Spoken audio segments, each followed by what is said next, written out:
Bonjour, aujourd'hui, moi, Torange, et ma partenaire Lisa vont vous expliquer le conflit entre la Corée du Sud et la Corée du Nord. Voici les matières que nous allons aborder. Débutons avec le type de conflit. Le conflit entre la Corée du Sud et la Corée du Nord est multifacette, impliquant des éléments idéologiques, politiques et territoriaux. Voici un aperçu de chacun d'entre elles. La division entre les deux Corées trouve ses racines dans des idéologies politiques divergentes. La Corée du Nord adepte le juge une forme de nationalisme autarcique centré sur l'autosuffisance et le leadership du Parti des travailleurs de Corée, tandis que la Corée du Sud s'aligne sur les principes de la démocratie libérale et du capitalisme. Ce conflit est également alimenté par des tensions politiques, notamment en raison de l'absence de relations diplomatiques formelles et des différends sur des questions telles que les droits de l'homme, la sécurité régionale et le désarmement nucléaire. Continuons avec la raison territoriale. Bien que la guerre de Corée de 1950 à 1953 ait pris fin par un cessez-le-feu, aucun traité de paix définitif a été signé. Par conséquent, les deux Corées restent techniquement en état de guerre, ce qui alimente les tensions territoriales, en particulier autour de la zone démilitarisée, ce qui est connu comme DMZ, qui divise la péninsule coréenne. Ces différents types de conflits interagissent de manière complexe, contribuant à la persistance des tensions entre les deux Corées. Continuons avec la situation géographique du pays et la région où le pays. Continuons avec la situation géographique du pays. La Corée du Sud est située dans la partie méridionale de la péninsule coréenne en Asie de l'Est. Elle partage une frontière terrestre avec la Corée du Nord et elle est bordée par la mer Jaune à l'ouest et la mer du Japon à l'est. La Corée du Nord, quant à elle, occupe la moitié nord de la péninsule coréenne et également en Asie de l'Est. Elle partage une frontière avec la Corée du Sud au sud, ainsi qu'avec la Chine à l'ouest et la Russie au nord-est. Parlons maintenant de la région où le conflit se déroule. La zone spécifique où se déroulent souvent les tensions et les confrontations est la zone démilitarisée DMZ, qui est une bande tampon de terre fortement fortifiée qui sépare les deux Corées. La zone DMZ s'étend sur environ 250 km de long et 4 km de large, et elle est surveillée de près par les forces armées des deux côtés. D'ailleurs, le flèche sur l'image illustre où il est situé. La troisième partie est le portrait du pays. La Corée du Sud et la Corée du Nord présentent des portraits très contrastés en termes de gouvernement, d'économie et de population. Débutons avec la Corée du Sud. La Corée du Sud est une république démocratique avec un système présidentiel. Le président est d'ailleurs à la tête de l'exécutif et est élu au suffrage universel pour un mandat de 5 ans. La Corée du Sud possède l'une des économies les plus développées et industrialisées d'Asie. Elle est connue pour ses entreprises multinationales comme Samsung, Hyundai et LG. Son économie repose largement sur l'industrie manufacturière, les technologies de l'information, l'automobile, l'exportation et le tourisme. L'économie de la Corée du Sud est souvent qualifiée comme capitaliste avec une forte présence d'entreprises privées et une orientation vers le marché. Elle est d'ailleurs classée au 10e rang économique mondial et au 4e rang des pays asiatiques. La Corée du Sud a poursuivi pour la voie de la croissance après avoir surmonté la crise asiatique de 1997. Et elle est d'ailleurs dans le groupe des économies à haut revenu. Dernièrement, parlons de sa population. La population de la Corée du Sud est environ 52 millions d'habitants. Elle est relativement homogène ethniquement et linguistiquement avec une grande majorité de Coréens ethniques. La population est d'ailleurs urbaine avec une concentration significative dans la région métropolitaine de Séoul. Je vais maintenant vous parler de la Corée du Nord. La Corée du Nord est officiellement connue sous le nom de République populaire démocratique de Corée, mais elle est largement considérée comme une dictature totalitaire.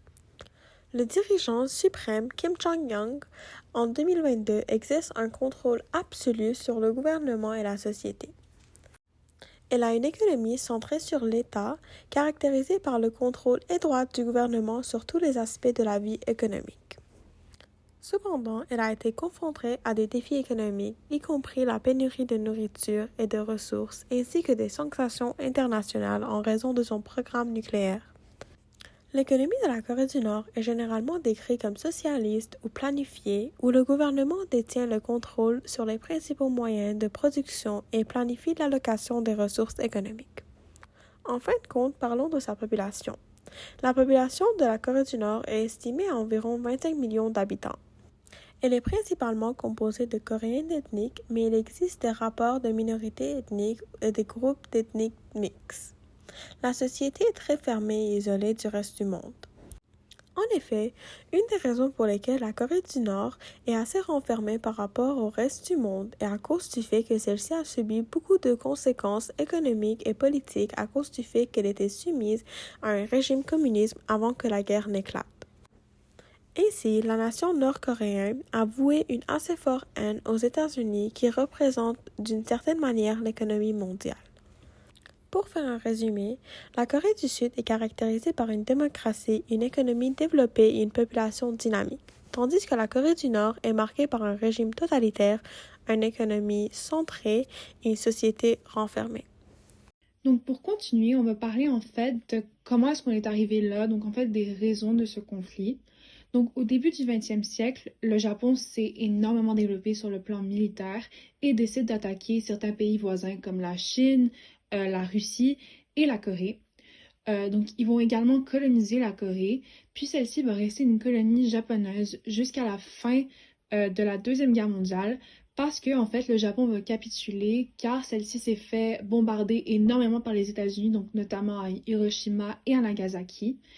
Et donc la conséquence de ça, c'est que le Japon va perdre la colonie de la Corée, qui va être maintenant aux mains des États-Unis et des Soviétiques, qui vont décider de se séparer la Corée en deux, donc une partie au nord et une partie au sud.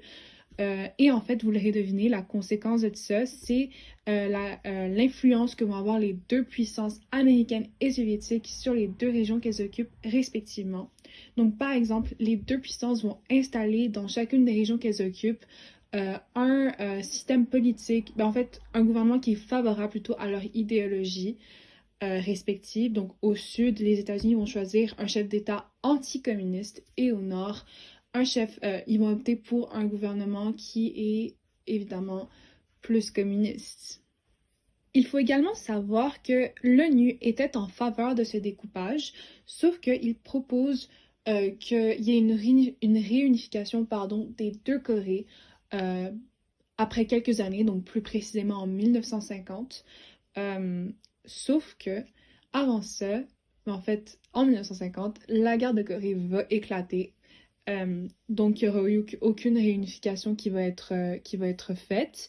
Puis, la raison de cet éclatement entre les deux régions, c'est en grande partie dû à des tensions vraiment fortes entre les deux gouvernements parce que toutes les deux revendiquent être la vraie Corée.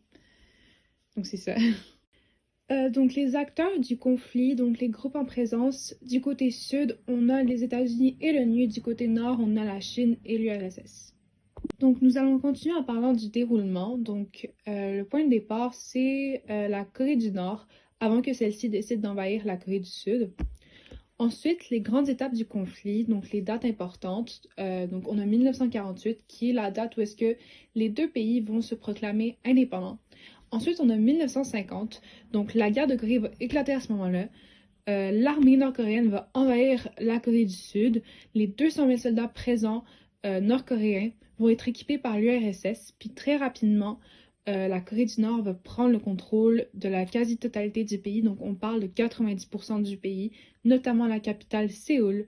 Donc le contexte de guerre froide va pousser en fait les États-Unis à réagir et une manière donc qu'ils vont utiliser pour contre-attaquer, c'est de négocier une entente avec l'ONU pour, disons, organiser une alliance militaire commune avec 20 autres pays membres de l'ONU. Ensuite, on a le 27 juin 1950. C'est le moment où est-ce que l'ONU veut décider d'adopter la résolution 83 qui recommande aux membres des Nations Unies d'aider la Corée du Sud. Puis très rapidement, ils vont adopter la résolution 84 qui est en fait une autorisation du début d'une opération militaire commune. Puis en fait, c'est c'est à noter ou surtout que cette résolution est adoptée dans le but de restaurer la paix mondiale parce que c'est l'objectif principal de l'ONU. Le 15 septembre 1950, c'est le début de l'offensive sud-coréenne qui est dirigée par les forces de l'ONU et les Américains. Donc cette attaque surprise dans le nord-ouest de la Corée du Sud va vraiment prendre par surprise l'armée nord-coréenne qui, elle, va très rapidement perdre le contrôle qu'elle possède en Corée du Sud. Ça va lui faire perdre le contrôle aux mains de l'ONU et des Américains. Puis cette offensive va aller plus loin parce que la Corée du Sud, l'armée sud-coréenne va décider de prendre à son tour le contrôle de la Corée du Nord, notamment la capitale, et va se rendre jusqu'aux frontières chinoises. Et en 1950, donc quelques temps après, la Chine va mobiliser 3 millions de soldats afin d'aider la Corée du Nord qu'elle supporte à ce moment-là, parce qu'elle veut que celle-ci reprenne du terrain, voilà. En 1951, la situation va finir par se stabiliser géographiquement parce que les deux Corées en fait vont reprendre une place géographique assez similaire à ce qu'elles avaient quelques années plus tôt avant que la guerre éclate. Donc, cependant, le combat va pas s'arrêter là parce que, par exemple, les Américains vont énormément bombarder la Corée du Nord en utilisant des bombes remplies de napalm, qui est une substance ayant la propriété en fait de provoquer des incendies dévastateurs. Et c'est ce qui s'est passé en Corée du Nord. Il y a eu énormément d'incendies, puis il y a eu énormément de conséquences qui ont résulté de ça.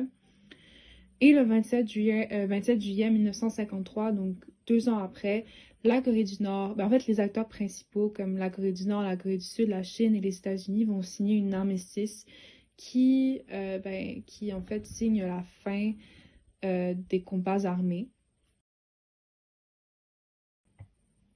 Donc, par la suite, on va faire un petit vrai ou faux, un petit quiz en fait sur quelques faits généraux sur la guerre de Corée. Le premier, c'est la guerre de Corée est le seul conflit qui a opposé directement et de manière physique les États-Unis et l'Union soviétique dans le contexte de la guerre froide. Et en fait, c'est vrai. Parce que, en fait, c'est le seul conflit où est-ce que les soldats américains et soviétiques se sont directement combattus. Ensuite, le deuxième, c'est que la guerre de Corée est le seul conflit qui a opposé directement, encore une fois, les soldats chinois aux soldats américains. Et encore une fois, c'est vrai, c'est le seul conflit de l'histoire où est-ce qu'il y a eu des soldats américains et chinois qui se sont combattus. Et ensuite, le troisième, c'est qu'il y a eu beaucoup de morts, qu'il n'y a pas eu beaucoup de morts durant la guerre de Corée. Et c'est absolument faux, parce que la guerre a fait des ravages énormes. On dénombre environ 3 millions de morts, dont 2 millions de civils, et on retrouve la trace de crimes contre l'humanité et des massacres organisés par les deux camps. Le quatrième vrai ou faux, c'est qu'aujourd'hui, les deux Corées sont liées plus que jamais, malgré la guerre de 1950. Et c'est absolument faux. Il y a une énorme haine qui a découlé en fait de ce conflit, une énorme haine entre la Corée du Nord et la Corée du Sud. Puis, donc c'est ça. Le cinquième vrai ou faux, c'est que les deux puissances américaines et soviétiques n'ont pas eu grand-chose à faire avec l'éloignement des deux nations coréennes. Et encore une fois, c'est absolument faux, parce que cet éloignement est en très grande partie dû au contexte de guerre froide qui mettait en opposition les Américains et les Soviétiques. Donc le conflit de ces deux puissances en fait a participé à la formation d'une guerre meurtrière, une séparation stricte, encore assez présente. Puis ça, c'est dû en fait aux grandes différences économiques, politiques, culturelles qui vont découler de l'influence que vont avoir les deux puissances sur les régions qu'elles occupaient respectivement. Donc par la suite, on va parler des positions des acteurs et ou organismes internationaux. Donc en fait, du côté sud, on avait précisé que les acteurs principaux étaient l'ONU et les États-Unis. Donc l'ONU, comme on a précisé plus tôt, ils vont soutenir énormément les États-Unis, puis les États-Unis vont soutenir la Corée du Sud. Puis en fait, ils vont soutenir les États-Unis dans le but de restaurer la paix dans le monde, parce que c'est l'objectif principal de l'ONU. Puis ils vont soutenir énormément, ils vont soutenir militairement en fait. Les États-Unis, eux, ben, dans le contexte de la guerre froide, ils soutiennent la Corée du Sud parce que après l'attaque nord-coréenne de 1950, ben, ils souhaitent pas abandonner celle-ci aux mains des Soviétiques parce que ça va à l'encontre, en fait, de leur idéologie à ce moment-là. Puis ils vont également soutenir militairement, économiquement la Corée du Sud. Donc la Corée du Nord, de son côté, en fait, va être soutenue par la Chine et l'URSS. Et la Chine va soutenir la Corée du Nord parce qu'elle elle est également communiste à ce moment-là. Donc c'est assez logique qu'elle soutienne une nation qui est également communiste. Puis ils vont soutenir également militairement, ils vont fournir de la main-d'œuvre militaire. Et l'URSS, ben, dans le contexte encore une fois de guerre froide, l'Union soviétique soutient militairement la Corée du Nord parce qu'elle est communiste, puis elle s'oppose directement à l'idéologie des États-Unis, ben, en fait, qui est capitaliste, puis ils sont contre ça. Donc, pour terminer cette capsule idée, nous allons parler des perspectives d'avenir. Il y a, malgré en fait les tentatives de réunification des deux Corées, les tensions sont toujours très palpables. Mais il a été malgré tout possible d'observer des moments très forts en émotion. Donc, où est-ce que en fait les deux Corées se présentaient comme une seule nation. Donc, par exemple, aux Jeux olympiques des années 2000 à Sydney, les deux équipes se sont présentées comme une seule et ont également participé aux Jeux olympiques comme une seule équipe. Il y a également eu la politique du rayon de soleil qui était en fait une politique qui visait à adoucir en fait les tensions entre les deux nations. Cependant, en 2006, la Corée du Nord va tenter de se nucléariser et les provocations nord-coréennes vont reprendre. Et donc, en fait, ben, tout ça, ça aura servi un peu à rien. En fait, toutes les tentatives avant auront servi à rien.